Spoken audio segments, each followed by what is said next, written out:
Hello बच्चों, यहाँ पर अध्ययन क्लासेस लातूर की पूरी टीम आपके सामने है। हम लोगों ने अध्ययन क्लासेस में एक सीरीज स्टार्ट किया है जिसका नाम दिया है नीट पर चर्चा। इसका ये पहला सेशन है। इस सीरीज के माध्यम से हम लोग बच्चों की नीट की प्रिपरेशन के टाइम पे जो भी प्रॉब्लम्स होती है उसको सॉल्व करने का प्रयास करेंगे।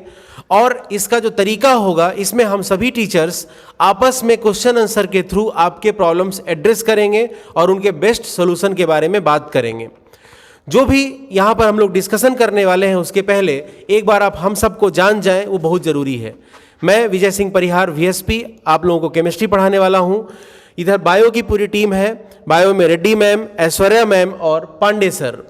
इधर फिजिक्स में पीएन सर, आरवी सर और केमिस्ट्री के लिए सौरभ सर उधर बैठे हुए हैं। तो हम लोग यहाँ पर अपना क्वेश्चन आंसर सेशन स्टार्ट करेंगे, जिसके थ्रू हम लोग आप लोगों के प्रॉब्लम सॉल्व करने का प्रयास करेंगे। और ये आप लोगों के लिए बहुत बेनिफिशियल होने वाला है और ये इसका पहला पार्ट है, पहला सेशन है। तो मैं पहला क्वेश्चन पीएन सर से पूछना चाहूँगा।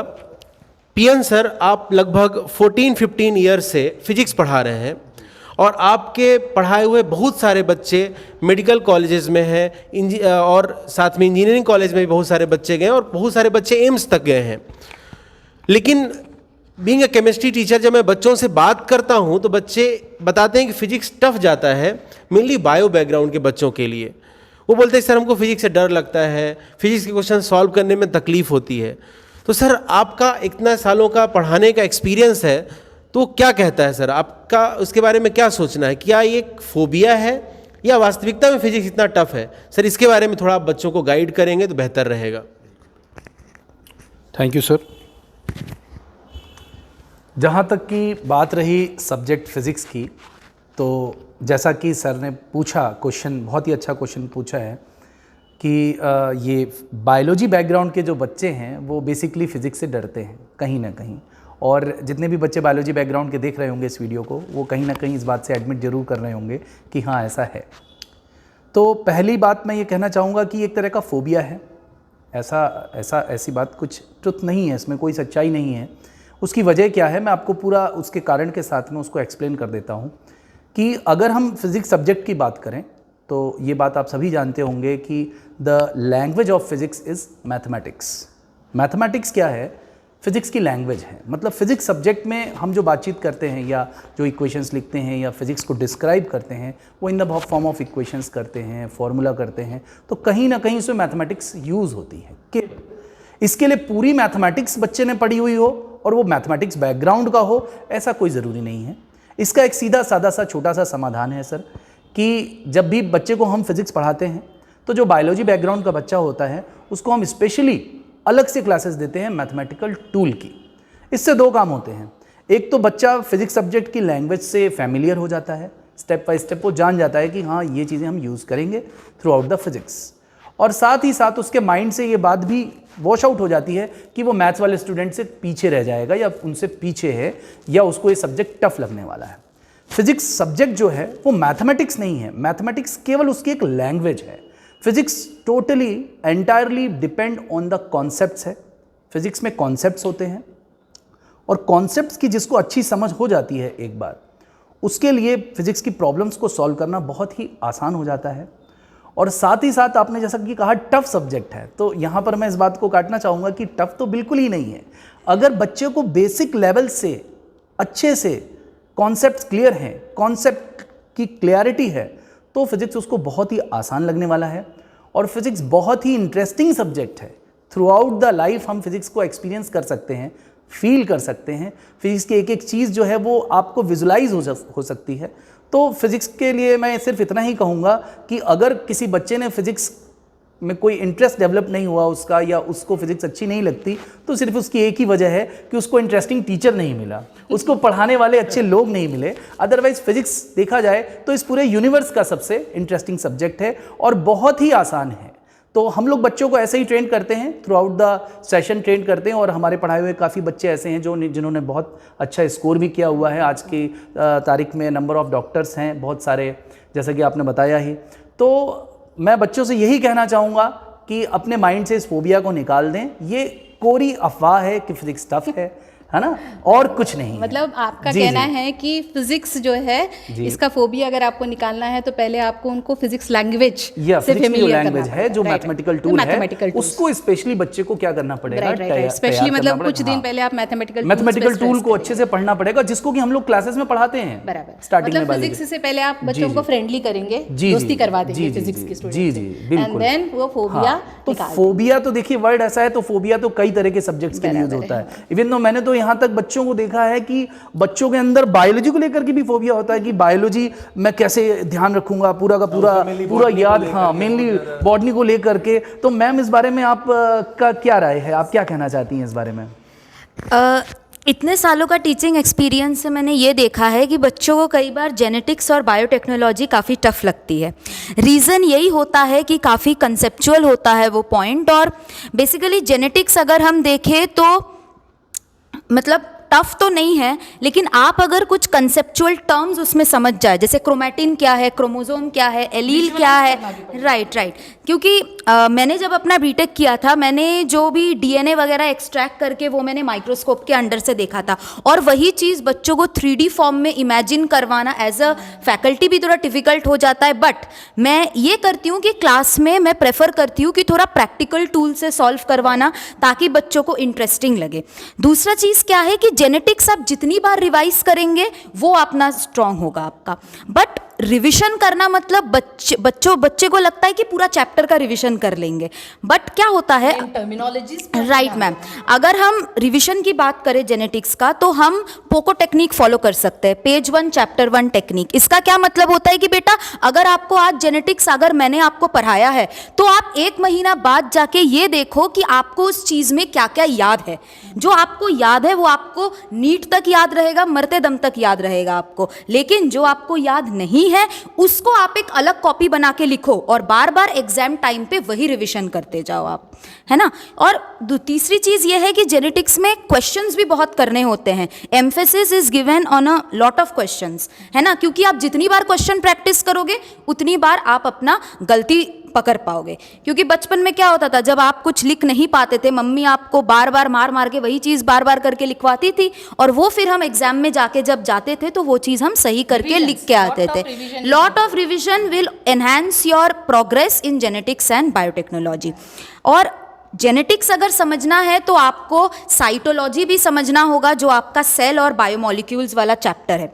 सो जो बायोमोलिक्यूल्स वाला चैप्टर है उसमें तो स्ट्रक्चर्स पढ़ाए जाते ही हैं, लेकिन it is related with chemistry also. और मैंने कई बार सुना है बच्चों से कि केमिस्ट्री थोड़ा जो फिजिकल वाला पार्ट है जिसमें न्यूमेरिकल ज़्यादा आते हैं, है ना, उसको टफ पड़ता है। इनऑर्गेनिक केमिस्ट्री में उनको लगता है कि पूरा रट्टा मार ले, या फिर ऑर्गेनिक केमिस्ट्री में इतने सारे रिएक्शन है, Schmidt reaction, Rosenmund reaction, Clemmensen's reduction reaction, है ना। तो एज अ स्टूडेंट मैंने जब जेई दिया था तो मेरे को भी लगता था बाप रे इतना रिएक्शन मैकेनिज्म में कैसे करूँ। तो मैं सर से वो पूछना चाहूँगी कि सर कैसे डील करते हैं। देखिए, केमिस्ट्री को लेकर के बच्चों के मन में बात सच है कि जैसे ही केमिस्ट्री की बात आती है तो बच्चे केमिस्ट्री को 3 पार्ट में देखते हैं, फिजिकल, इनऑर्गेनिक और ऑर्गेनिक। और तीनों पार्ट के लिए सबकी अपनी अपनी कहानी होती है। जैसे फिजिकल की बात आए तो बच्चों को लगता है इसमें न्यूमेरिकल्स बहुत हैं, बहुत टफ है। इनऑर्गेनिक की बात आती है तो बच्चों को उसमें लगता है कि रटना पड़ता है। और ऑर्गेनिक की जब बात आती है तो वहाँ पर लगता है कि अरे यार उसमें बहुत सारे मैकेनिज्म है, मैकेनिज्म छोड़ो, रिएक्शन ही रट्टा मार लो। ये बिल्कुल कॉमन अब बात आपने बोली जो सच है, ऐसा बच्चे सोचते हैं। बट हम बात करेंगे कि क्या ये सच में इतना डरावना है, सच में क्या इसमें इतनी ज़्यादा मिस्ट्री है, इसीलिए केमिस्ट्री नाम दिया गया क्या? तो ऐसा बिल्कुल भी नहीं है। यहाँ पे मैं आपको सिंपल सी एक बात बोलूँगा, तीनों पोर्शन के लिए अलग अलग बात करते हैं। फिजिकल केमिस्ट्री की पहले, फिजिकल केमिस्ट्री के लिए सबसे ज़्यादा जरूरी होता है क्वेश्चन प्रैक्टिस। जैसे मैं यहाँ पर आपसे बोलना चाहूँगा कि फिजिकल केमिस्ट्री में मान लीजिए आप कोई चैप्टर पढ़ते हैं, फॉर एग्जांपल आप इलेक्ट्रोकेमिस्ट्री पढ़ते हैं, उसमें मान लीजिए आपने नर्स्ट इक्वेशन पढ़ा, तो बहुत सारे बच्चे क्या करते हैं उस इक्वेशन को बार बार लिखते हैं, 10 बार लिखेंगे, 20 बार लिखेंगे, 50 बार लिखेंगे।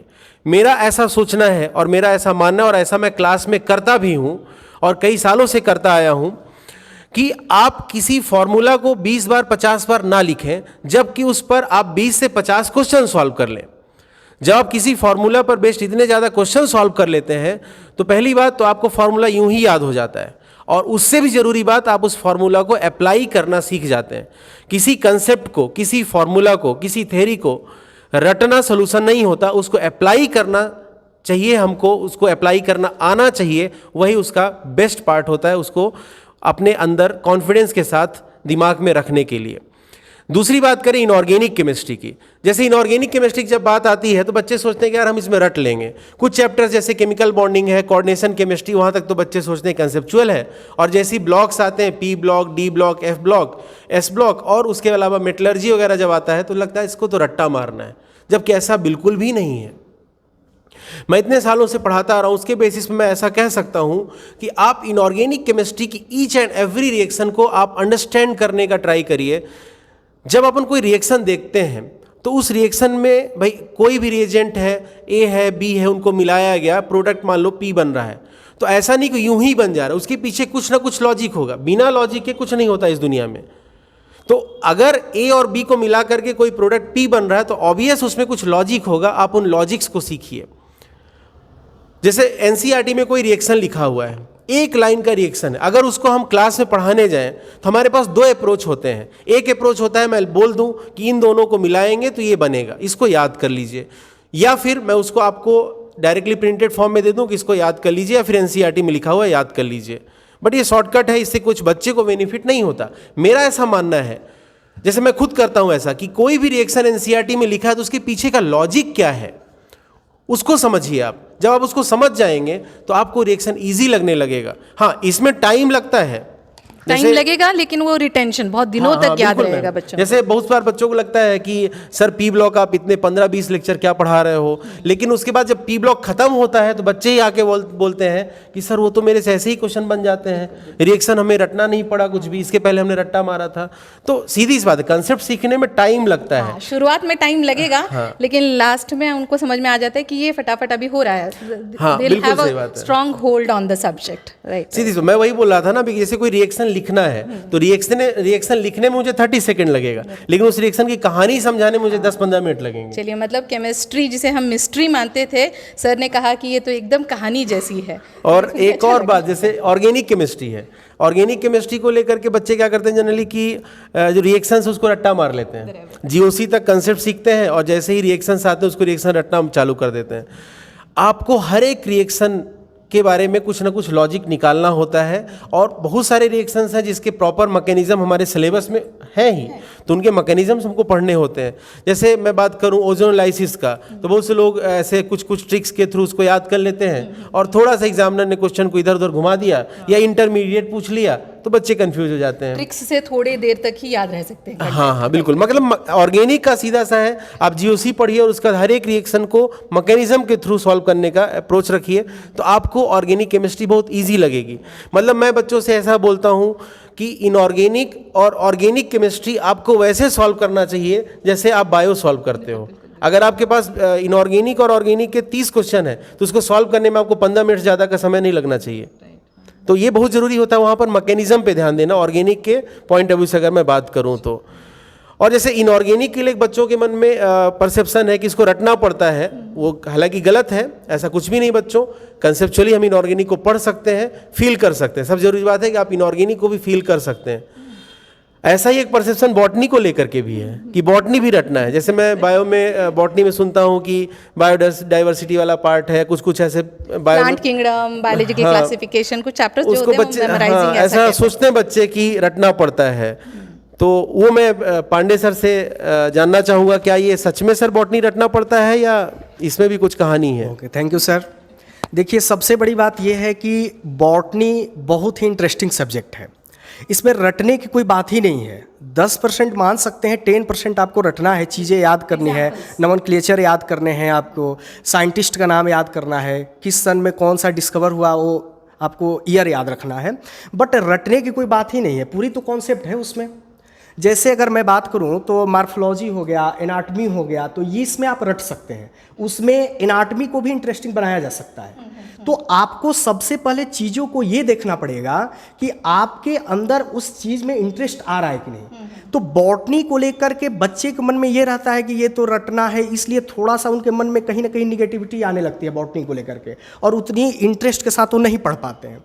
तो सबसे बड़ी बात है एज ए मेंटर्स, ये हम लोग की पूरी जिम्मेवारी है कि बच्चे को इंटरेस्ट जगाएं।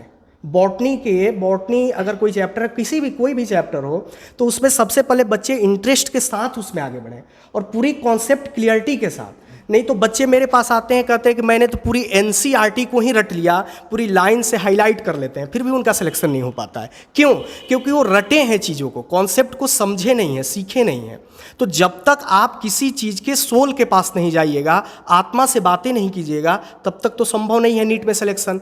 तो किसी भी सब्जेक्ट को आपको हल्के में नहीं लेना है कि ये बॉटनी है, चलिए थोड़ा सा भी, आधे घंटे भी समय देंगे, हाफ आवर्स भी समय देंगे, 2 घंटे भी समय देंगे दिन में, या नहीं भी देंगे तो चलेगा, केवल एनसीईआरटी पढ़ लेंगे तो नहीं। आपको अपने मेंटर्स के ऊपर विश्वास करना पड़ेगा। और हम लोग की पूरी टीम बैठी है कि आपके अंदर जो बॉटनी को लेकर मिसकंसेप्शन है, आपके ब्रेन में बैठा हुआ है, वो हम लोग दूर करेंगे। और दूसरी बात है कि बॉटनी अगर देखा जाए तो आज बॉटनी इतनी बड़ी फील्ड है बॉटनी की कि आज 75% ड्रग्स जो है डायरेक्ट प्लांट से निकाले जा रहे हैं, और हम लोग 100% भोजन के लिए तो पूरी बॉटनी पूरी प्लांट पर ही डिपेंडेंट है।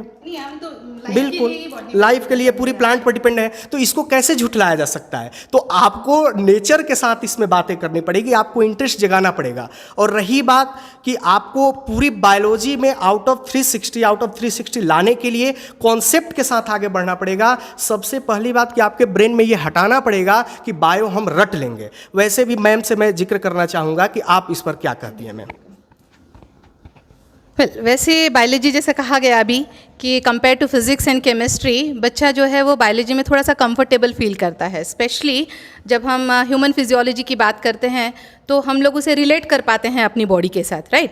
जैसे बॉटनी में सर ने कहा कि कुछ पार्ट होता है जहाँ पे आप लोगों को थोड़ा सा मेमोराइजिंग करना पड़ता है, एग्जाम्पल्स वगैरह होते हैं, बट अगर आप वो समझ के थोड़ा सा उसको याद करने की कोशिश करें, कुछ पॉइंट्स जो हैं वो बना के रखें इनिशियल स्टेज में ही, जो आपको नीट से कुछ दिन पहले रिवाइज करने हैं। क्योंकि ऐसा तो नहीं होगा ना कि आप लास्ट के एक दिन में सब कुछ एक साथ मेमोराइज कर पाए। तो you have to do that कि आप लोगों को कुछ हाईलाइट करनी है चीज़ें।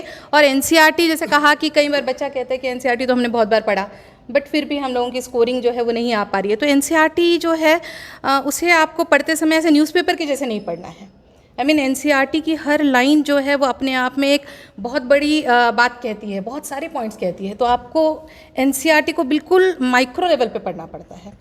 मतलब इसका कहने का मतलब मुझे जो लग रहा है कि आप एनसीईआरटी की लाइन को सिर्फ ऐसा नहीं समझिए कि एक लाइन लिखा है इसको याद कर लें, हर एक लाइन के पीछे की कहानी क्या है, या सिंपल लैंग्वेज में कहें हर एक लाइन को डिकोड करना पड़ेगा, वो कहना क्या चाहता है वो करना पड़ेगा। बराबर, तभी तो उसमें आपको एनसीईआरटी के हर वर्ड को आपको डिकोड करना है और उसको प्रॉपरली, जो आपको ऐसा लगता है कि याद नहीं रहने वाली चीजें हैं वहाँ पे थोड़ा सा है, आप लोगों को कुछ चीज़ें रटनी पड़ेंगी, उसे एक साथ लिख के रखिए। नहीं, सर ने बोला जैसे 10% तक तो रटना पड़ सकता है, तो ये मतलब एक ऑनेस्ट ओपिनियन है कि उन्होंने ये नहीं कहा कि मतलब सब कुछ। और एक चीज़ जो बच्चों को लगता है कि फिजिक्स एंड केमिस्ट्री में काफ़ी एमसीक्यू सॉल्व करने पड़ते हैं, बायो में सब्जेक्टिव मैटर पे ध्यान देना पड़ता है, तो ये भी कहीं ना कहीं गलत है।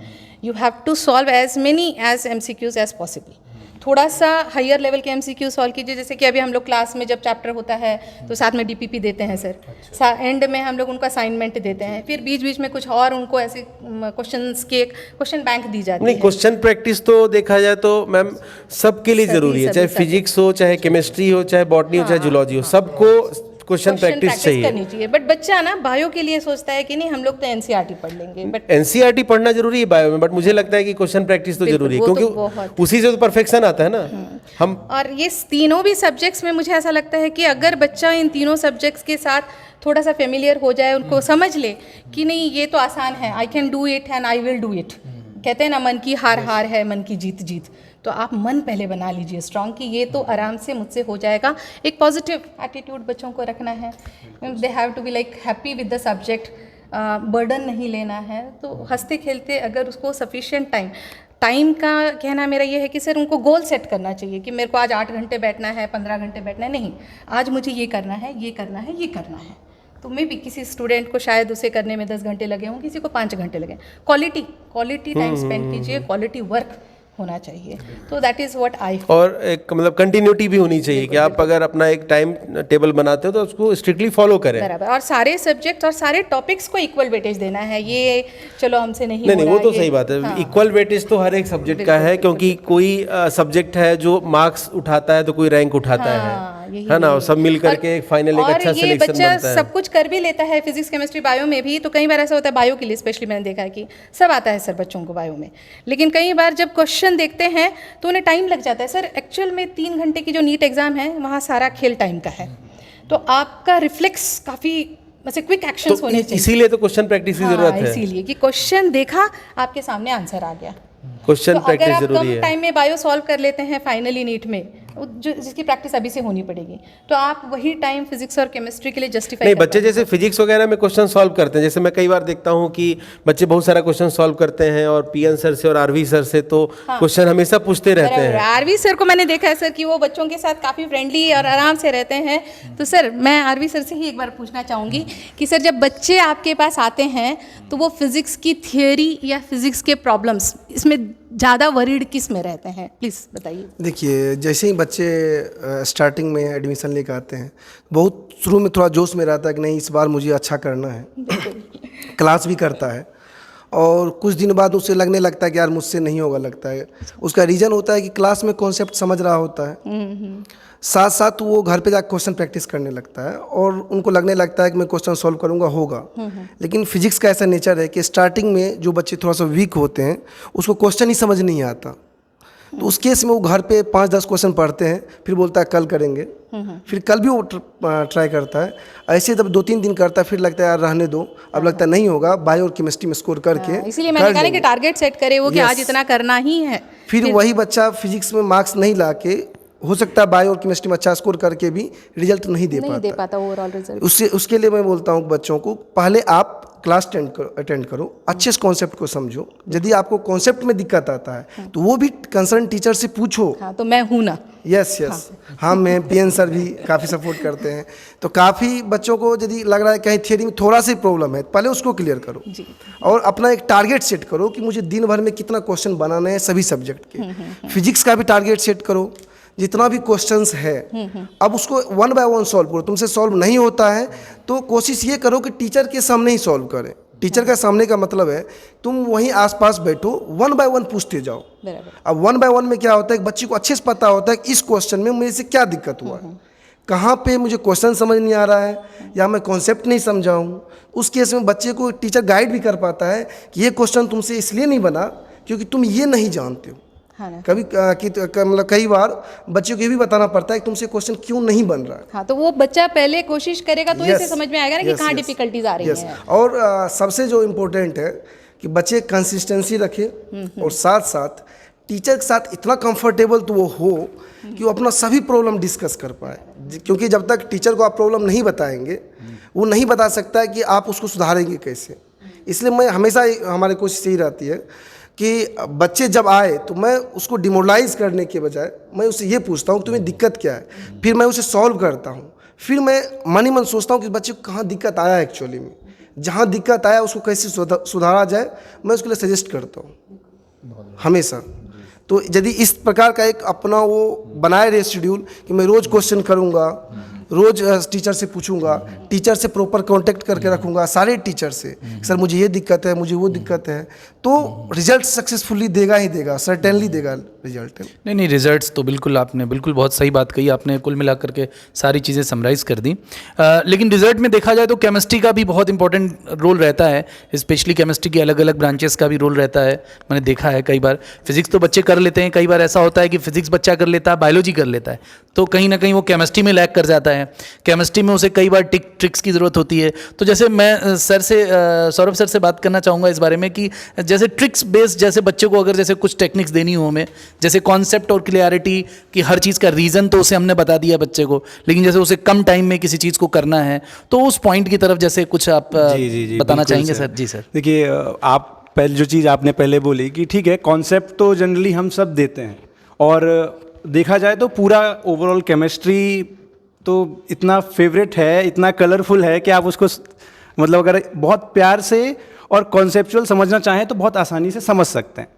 बट अब क्या होता है कि एग्ज़ाम हॉल पे आपको 3 घंटे के अंदर स्पीड भी चाहिए होती है, तो उस स्पीड को मेंटेन करने के लिए मैं मानता हूँ कि केमिस्ट्री में आप अपने आप को ट्रिक्स की हेल्प से इम्प्रूव कर सकते हैं और टाइम को बहुत कम मतलब यूज़ किए आप केमिस्ट्री को on an average 20 to 25 minutes में कंप्लीट कर सकते हैं। और ये जो टाइम बचा आपके पास 35 मिनट्स, ये आप जो कैलकुलेटिव पोर्शंस है जैसे फिजिक्स हो गया और इधर यूज़ करिए। तो इसके लिए मैं आपको बोलूँ तो देखिए, इनऑर्गेनिक में जैसा सर ने बोला कि चीज़ों को समझना है, वहाँ पे जो एक्सेप्शंस कुछ होते नहीं हैं, वो अगर आप केमिस्ट्री को समझने जाएंगे ना तो आप खुद वो फील करेंगे कि वो एक्सेप्शन नहीं है, उसका लॉजिक ही है वो, कि वो वैसे ही नेचर और बिहेवियर शो करता है। देखिए, आप अगर देखें तो दुनिया में इतने सारे लोग हैं, हर पर्सनल हैं तो सब ह्यूमंस, अगर मैं बात करूं होमोसेपियंस में, बट हर पर्सन टू पर्सन कुछ कुछ चीज़ें वेरी करती है। एंड इट इज़ यही होता है कि आप जब एलिमेंट्स के बारे में जानते हैं, आप उसके बारे में बातें करते हैं, उन सब चीज़ों को समझते हैं, उनके अलग अलग प्रॉपर्टीज़ को डिस्कस करते हैं, तो कभी कभी कुछ एलिमेंट्स अपने आप में कुछ अलग होते हैं, उनका खुद की पर्सनैलिटी, उनका बिहेवियर है ना, तो वो कुछ अलग तरीके से ही, जैसे होता है ना कि आप कुछ लोग कुछ अलग तरीके से डोमिनेट करना या कुछ बिहेवियर शो करना, तो वो उस डायरेक्शन में चले जाते हैं। तो उसको आप एक्सेप्शन की तरह से मत देखिए, अगर आप उसको समझने जाएंगे, उसके बारे में समझेंगे, उसको फील करेंगे, तो ऑटोमेटिक आपको कभी एक्सेप्शन नहीं लगेगा। और बात करें इनऑर्गेनिक में और ऑर्गेनिक में, तो बहुत सारे ऐसे हम ट्रिक्स प्रोवाइड करते हैं आपको, जिससे कि आपका टाइम बहुत कम से कम लग सके। लेकिन हाँ, पहले आप उसका कॉन्सेप्ट जरूर समझिए, उसके बाद आप ट्रिक्स को यूज करिए। ट्रिक पे जाएंगे तो मतलब अगर आप डायरेक्टली ट्रिक पे जाएंगे तो क्या होगा कि क्वेश्चन गलत होने के चांसेस ज़्यादा हो जाएंगे और सही होने के चांसेस कम हो जाएंगे। तो कई बार ये होता है कि भाई कंसेप्ट परफेक्ट होना चाहिए, क्योंकि अगर आपने कोई ट्रिक डायरेक्टली रट लिया, उसे ट्रिक कम से कम यूज करना चाहिए, अवॉइड करना चाहिए। और अगर कोई ट्रिक अपन यूज करते हैं तो उसमें कहाँ कहाँ गलती होती है वो भी पता होना चाहिए, क्योंकि ट्रिक में गलती होने के चांसेस बढ़ जाते हैं। वही है कि एक बार करने से अच्छा है कि कंसेप्ट ही पहले ही कहीं जरूरत पड़ता है, कोई बहुत डिफिकल्ट कंसेप्ट आगे वो अलग बात है, अदरवाइज 99.999% कंसेप्ट बेस्ड स्टडी अपनी होनी चाहिए। वही है कि अगर आप टाइम को रिड्यूस करना चाहते हैं, जब आपने लग गया कि आपने पूरा केमिस्ट्री बढ़िया से समझ लिया है, पूरा कॉन्सेप्चुअल क्लैरिटी आ गई है, सारी चीजें हो गई हैं, अब बारी है आपको स्पीड बढ़ाने की। स्पीड की जितना टाइम आप कम से कम देंगे इन चीजों पे, तो आप ज्यादा से ज्यादा कैलकुलेटिव पोर्शन को हैंडल कर कहीं ना कहीं ये भी देखा जाए तो मैं यहाँ कंक्लूड करना चाहूँगा कि प्रैक्टिस का बहुत बड़ा रोल रहता है। जी। प्रैक्टिस, कंसिस्टेंसी, ये दो ऐसी चीज़ें हैं। और परिश्रम देखा जाए तो परिश्रम का तो कोई विकल्प ही नहीं है। अगर कहा जाए परिश्रम का कोई विकल्प है तो इस दुनिया में अवेलेबल नहीं है। जो बच्चा मेहनत करेगा वो जरूर और जरूर गेन करेगा, बस वो कितनी ईमानदारी के साथ अपने लक्ष्य के प्रति समर्पित है और उससे कितना जुड़ाव रखता है और कितनी तीव्रता से, कितनी तीव्र इच्छा शक्ति से उस लक्ष्य को पाना चाहता है। ये सारी चीज़ें बहुत ज़रूरी हैं। तो फाइनली मैं यहाँ पर कंक्लूड करके एक बात और भी कहना चाहूँगा। कुछ बच्चे ऐसे होते हैं जो अपने आप को कमज़ोर समझते हैं और सोचते हैं कि नहीं, मेरे से तो नहीं होगा। तो यहाँ पर मैं एक बात जोड़ना चाहूँगा कि एक कथन है, कहावत है कि करत करत अभ्यास ते जड़मती होत सुजान, रसरी आवत जाते सिल पर पड़त निशान। अगर रस्सी के आने जाने से पत्थर पे निशान पड़ जाता है तो बेटा अगर तुम मेहनत करोगे तो क्यों ना तुम्हारा नीट में सिलेक्शन होगा, 100% होगा। और इसी बात के साथ मैं यहाँ कंक्लूड करना चाहूँगा टीम अध्ययन की इस चर्चा को, जो कि नीट पर विशेष चर्चा थी। और थैंक यू, धन्यवाद। तो बच्चों, कुल मिला के इससे 2-3 बातें समझ में आई कि आप हर एक सब्जेक्ट को कंसेप्चुअली पढ़ें। कोई रटने वाला पोर्शन आता है तो उसको आप सेपरेट करके थोड़ा सा उस पर ज़्यादा मेहनत करिए, उसको बार बार उसको याद करने का कोशिश करिए। लेकिन ऐसे पोर्शन जहाँ पे रटना पड़े उनका नंबर, उनका परसेंटेज बहुत कम है। और लास्ट में जो सर ने बोला, प्रैक्टिस, ज़्यादा से ज़्यादा क्वेश्चन प्रैक्टिस आपको आपके टारगेट तक पहुँचा देगी। ठीक है, तो इसके साथ हम लोग आज की चर्चा ख़त्म करते हैं और जो नेक्स्ट पार्ट होगा इसका, उसमें हम लोग कुछ नया टॉपिक के साथ फिर से आप लोगों के सामने आएंगे। Thank you, all the best.